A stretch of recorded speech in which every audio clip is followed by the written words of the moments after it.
Welcome everybody. So my name is Stanislas Dehane, and I would like to welcome you here as well, in the name also of Antonio Batro, who helped organize this meeting, and unfortunately, for a small health reason, could not be with us today. We badly miss him. I would like to start by thanking the Academy, thanking Professor Arber, thanking Marcelo Sanchez Sorondo. I think it's really a great honor to be able to have this meeting here. And I have to say the Academy is a wonderfully welcoming institution to have these discussions. I would say the most difficult discussions are very welcome here. In 2003, we had a meeting on the educated brain. Some of you were already here. In 2011, we had human neuroplasticity and education. And in 2012, we had perhaps the most difficult meeting was on neurosciences and the human person, trying to bridge and see what were the bridges and whether we could agree on whether the brain and the human person could be connected. So you see, we don't shy from the difficult questions. And today, I think, is a challenging meeting on whether artificial intelligence can match brain function, whether there are components that are missing, whether there are components that will always be missing, perhaps, some of you may think that, or whether, on the contrary, we are on the verge of achieving artificial intelligence that is very close to human function, perhaps in some domains may even exceed it. This meeting also has a component of social dimension, because we would like to discuss not just the technology and how we can push it, but also what are its implications for society. So I would like you to keep in mind these two dimensions, especially in the discussion. We should consider whether AI is dangerous, but also not be pessimistic and consider whether AI can be helpful and in which domains might be most helpful. And we should also consider whether we can make recommendations which can be heard from this Academy in various places about the possible regulation or the ethical aspects of AI that may need to be introduced. So this meeting really has these two dimensions. On the one hand, we want to review the state of AI and identify areas of strengths already, and some of you are really the world's best experts in the current directions of AI. We want to know whether it's already superior to humans in some domains.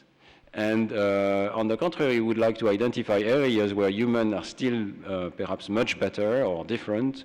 And I have a small list in my mind already of areas where there could be future work. And in this room, we have at least three types of people. There are those who work on AI, but there are also neuroscientists and cognitive neuroscientists. And there are philosophers who will help us to see these new possible directions for AI. So I will just give you my short list of things that could be of interest. One of them is, does current AI have the proper intuitions of objects or physics, what Elisabeth Spelke would call core knowledge? Or is it too much oriented towards learning? And do we need to match the human innate knowledge, which is available very early on in the human brain that may not be available in the current neural networks that learn from very little structure? Can we have a capacity for language, and especially the semantics aspects of language? Can we have machines that understand the message and not just do statistics on words? Can we have machines that understand the combinatorial aspects of semantics? So not just the individual words, but how they combine together to create meanings according to a syntax. Third question, can we have machines that have mathematics or science? Can we talk about the artificial scientist? Will there be such a thing in the future, or is there already such a thing? Mariano Sigman pointed me to a paper I didn't know, but which is already 7 years old, which is called Distilling Scientific Laws, and which shows that a machine can infer scientific laws that is to say, formulas, equations that match the behavior of physical systems, and can do so just by observing the physical world and matching it with expressions in mathematics. Cédric Villani will help us also to discuss whether we need new mathematics to understand learning and the brain. Then, of course, there are the much more, let's say, speculative questions. Tomorrow morning we'll talk about consciousness, and whether consciousness is just a computational property, and if so, what is needed to put it in machines. And consciousness has multiple aspects, but one of them is a sense of self. So can we have self in machines? Can the machine look at itself and know what it knows? Theory of mind is part of that. So do machines need to have a theory of their own minds? And if so, can they also have a theory of other minds, our minds, perhaps the mind of the user? And would it be useful to have more such theory of mind in machines? I'm thinking of the work on relevance. I think it's very clear that machines are still not very relevant in many cases. They give us outputs, but they are not exactly the ones we expect or one we need at a given moment. So could having a theory of the user be useful in the machines? And finally, perhaps most difficult, and we'll discuss that tomorrow also, can machines have a sense of ethics? And do they need to have a sense of ethics in order to behave properly and behave according to what we hope is the right way for society? So this is my personal list. I hope you have your personal list, and I hope we ask all of the questions. The idea is to have a lot of discussions. Try to stick to 20 minutes presentation. I know it's hard, but if you have a 20-minute presentation, then we can have a 20-minute discussion. And the idea of these sort of meetings to have a lot of discussions also at lunches and dinners. So I move to the second aspect of this meeting, which is the societal goals of AI and the societal aspects of AI. The idea of the meeting actually came when one of the members of the Academy, Stephen Hawking, together with other specialists, Max Tegmark and Elon Musk, made a public announcement saying that there could be a danger to runaway AI. And perhaps that's one thing we should discuss, and I am glad to say that Stephen Hawking will make a speech this afternoon to present his point of view of that. I personally wonder whether this is a little bit far off in the future still, and there are very pressing societal questions also that I think we should consider in our discussions of these 2 days. One of them is whether AI can have a very rapid and positive impact on society. So we will discuss the interface between the brain and robots tomorrow afternoon, whether brains can be hooked up to computers in a way that the computer helps the brain, and especially helps the handicapped brain or the lesion brain to recover some function. So I think this is a very important aspect of medicine, but there may be other aspects of medicine that are helped by artificial intelligence. Second aspect, and I know that Antonio Batro would have loved to discuss this, is education. Can we achieve better education because the machines somehow take better care of the child? Or on the contrary, is this a really bad idea because young children need interactions with humans? Is there something special about the human interaction in education? Well, also there is the issue, of course, of sustainability and ecology. This is the issue that was discussed for 5 days before this meeting at the main meeting of the Pontifical Academy. And I kept wondering, for instance, in the area of energy management, whether AI could be a great help in supplementing what we humans can understand about the planet and the difficult leverage we have on different aspects. Could AI, take control? I know that at Google, AI has been taking control of some of the servers to consume less energy. I hope we will maybe hear about that. And the gain has been fantastic in terms of energy consumption just by having AI take control over the different regulators of the servers. So this is just one example, but I think sustainability is, of course, the most pressing issue in our planet at this present moment. So we have to think about it, and I think every one of us can make efforts. So those of you who know how to make better AIs, I think there is a big responsibility here to put it at work. And it leads me to perhaps the most speculative aspect, which is whether AI could help more generally in the political decision-making. Whenever we have very difficult decisions to make, we currently give it to humans, and I'm sorry to say, but the present state of decision-making is decreasing in quality, I'm afraid. So is it too far-fetched to think that we would use the help of not just computers, as we do already, of course, but decision-making systems to help us take better decisions? And I'm saying this, of course, very well aware, and this is something we discussed at the main academy meeting, that there is a huge poverty gap. So is high technology going to reinforce this poverty gap? Because only developed societies will have access to the technologies, or can we find ways that, on the contrary, we can bridge this gap, you know?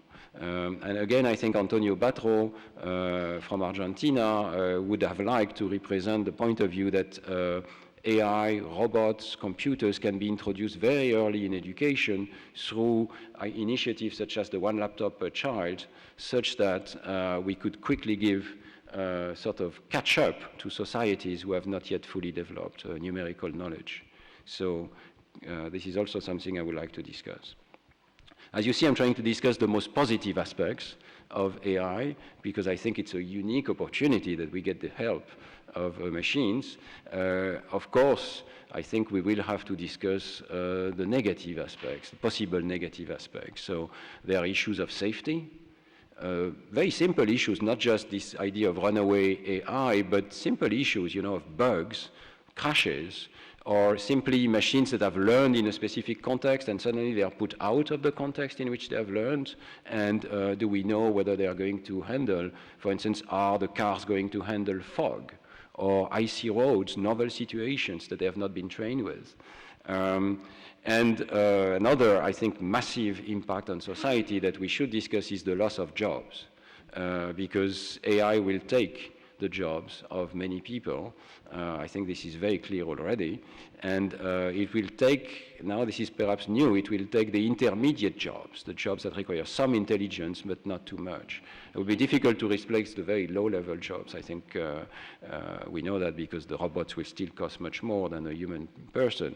But the intermediate jobs are at risk, and I think as a result, the whole society is at risk. That is my impression, at least. Because, for instance, very simple things. The robots that take the jobs will not be submitted to income tax. The whole money that goes currently to people and states will go to companies. So how can we organize society such that the companies return, as states do, some of their benefits to actual people, you know? Or are we going to have this huge gap with people left out with even fewer jobs and no income? And as part of that, some people currently are proposing changes in the income system, universal income. I think this is not completely outside of our discussion here, because there will be major societal changes as a result of the research that we will discuss. So, lots of things. Sorry for this huge list. I think this is a revolution, honestly, and that's why we wanted to have it discussed in this academy. And I'm extremely pleased that you are all here to discuss it. I really would like to thank all of you for coming here. Now I have a few very practical things. So I think you should all have a copy of the latest program. The program has kept on changing, so look carefully at the program. And I think it will keep changing in front of you. We just swapped 2 talks. Let me make sure I get this right. So, yes, well, I'm very pleased, first of all, to say so that Stephen Hawking will give a talk, and it's written on the program at 2. I don't know whether we'll change that to 3:20. I don't know. We had a debate about that. We'll see. Is 2 okay? Probably. I don't know. Well, we can be flexible. You would move it to 3? Okay, great. So maybe we'll keep it at 2, as it is written on the program. We have swapped this morning's talk by Demis Hassabis. Wolf Singer will be speaking at 10:10. And Demis Hassabis will be speaking at 3:50 in the afternoon. And I hope Steve Hawking will be with us during the whole day, but he has some medical care in the morning and will join us later in the morning. Other changes, well, this is not a change, but you know we have the great opportunity of visiting Villa Farnese tonight. And those of you who would like to visit, it's quite urgent that we have your passport number and the date of expiration, because we need to send that to the embassy so that they welcome us tonight. So I have only, I think, 16 names. If you haven't given your passport number, maybe give it to the secretary just there behind this door so we can arrange that. And one more word, yes, about the outcome of this meeting. The tradition is that there is a little book coming out of these meetings. I feel very ashamed because I don't think you were warned about this, and I hate when I am invited to the meeting and you're asked to write something. Let's try to have something very short from you. Actually, the shorter, I think, the most impactful. So if you could write a 2-page document that states precisely what you are saying, I'm talking, of course, of the speakers, this, I think, would make a very readable, short thing, and very important because of the importance of the speakers today. And we will work towards a final statement. This is also a tradition of these meetings. We don't have to, but it's very nice if we can converge on short statement that is then diffused and tries to give a common position, common if possible to all of the speakers. So it's not always clear how to do this. We have some time in the day tomorrow, in the late afternoon, to discuss about that. But if during the meeting you could formulate the best you could some statements, some aspects of this statement, some things that you would like to figure in this statement, either about the state of AI or the promise of AI or some of the things that should be avoided and how to do so, I would really appreciate if you send me some of these statements that come to your mind as you listen to the other speakers, and I will try to begin to put it all together. And we'll see what we do. We can also do it by email a bit later if we don't have time to agree. So we'll see how it goes. That's about all I wanted to say.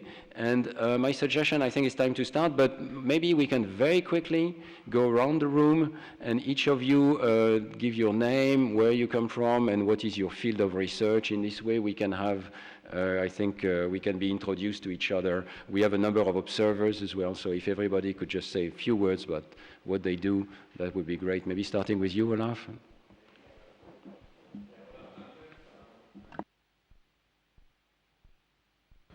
Working at the Swiss Federal Institute of Technology, my interest, so if we think about AI, philosophy, and neuroscience, so I'm part of that cognitive neuroscience field. And my interest is consciousness and self and how it can be approached through technology, robotics in particular, that I will speak about today, tomorrow.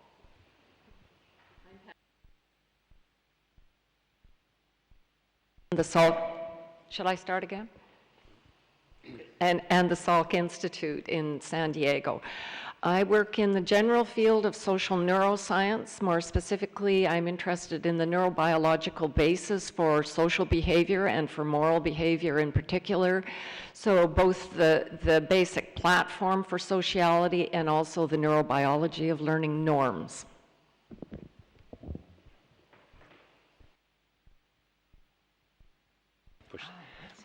Sorry. I'm John Donahue. I'm currently the director of the Wyss Center for Bio and Neuroengineering in Geneva, Switzerland. I'm also a faculty member at Brown University for the last 30 years. I'm a neuroscientist, interested in the function of the cerebral cortex, starting out with trying to understand why we're smart, and but have spent the last couple of decades developing brain-computer interfaces, which are devices to help people who are paralyzed reconnect with their body using technology. Hi, I'm Demis Hassabis. I'm the founder and CEO of a company called DeepMind. We joined forces with Google in 2014, and we try and work on building general artificial intelligence. So now I lead all of Google's efforts on building AI. I'm Yann Lequin. I'm a director of AI research at Facebook. I'm also a professor at New York University. My specialty is machine learning, AI, neural networks, and my role at Facebook is very similar to Demis's at Google. I'm Laurie Paul. I'm at the University of North Carolina at Chapel Hill, also at the University of St. Andrews. I'm a philosopher. I work in metaphysics and formal epistemology, and I focus on causation, time, and the nature of the self, as well as formal decision theory. I'm Alex Pouget. I'm from the University of Geneva in the Basic Neuroscience Department. I'm also a member of the Gatsby Computational Neuroscience Unit in London.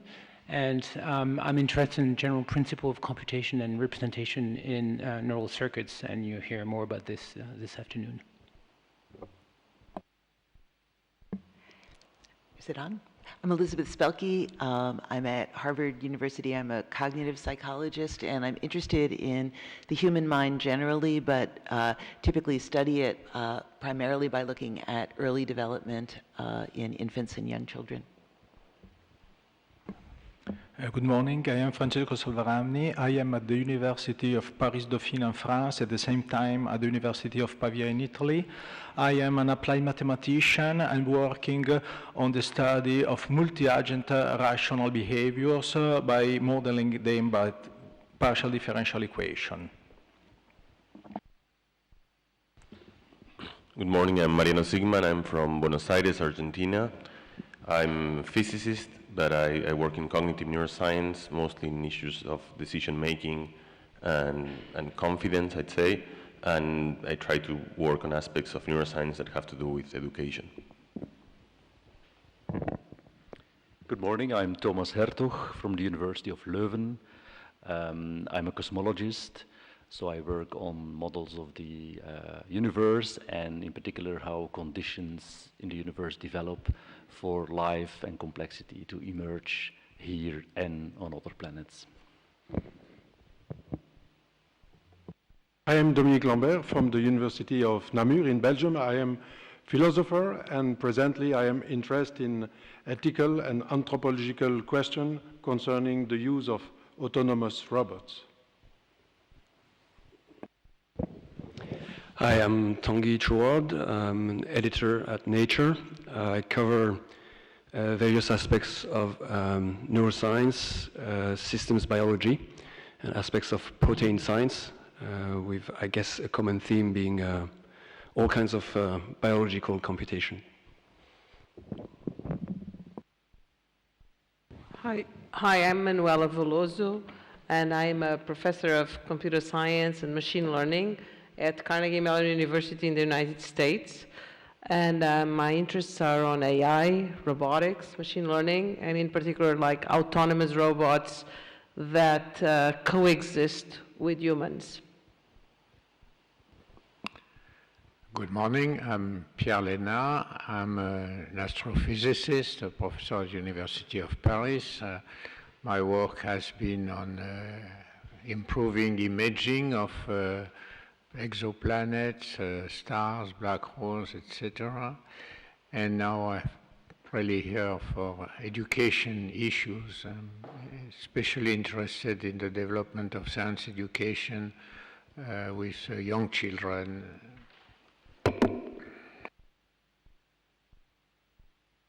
Cédric Villani, mathematician, director of Institut Henri Poincaré, a specialist of mixture of analysis and probability and statistical physics, and a bit of geometry, and member of this academy.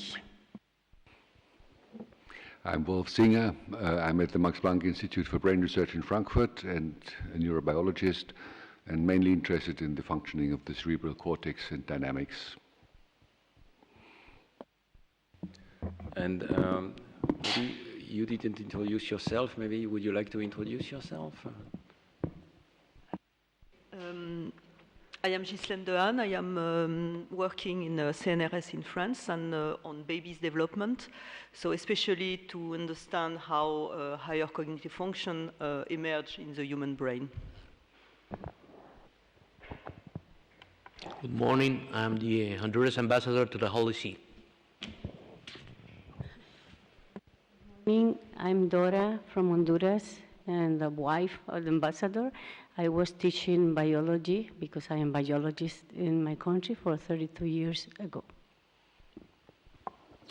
I am Elvira Velázquez, ambassador of Peru to the Holy See. I am a lawyer and specialize in the law of the sea issues. Thank you. My name is Carlos Torres. I do anti-discrimination work for the U.S. government, and I'm here with Dr. Spelke. Very much. We're still missing two people who are the victims of the strike in Lufthansa, so they will arrive later this morning, Josh Tenenbaum and Laura Schulz from MIT. So I think, thank you very much for introducing yourself, and we go straight on to the first presentation. Cédric Villani from Institut Henri Poincaré will talk about artificial intelligence, survey of the achievements and questions viewed from mathematics.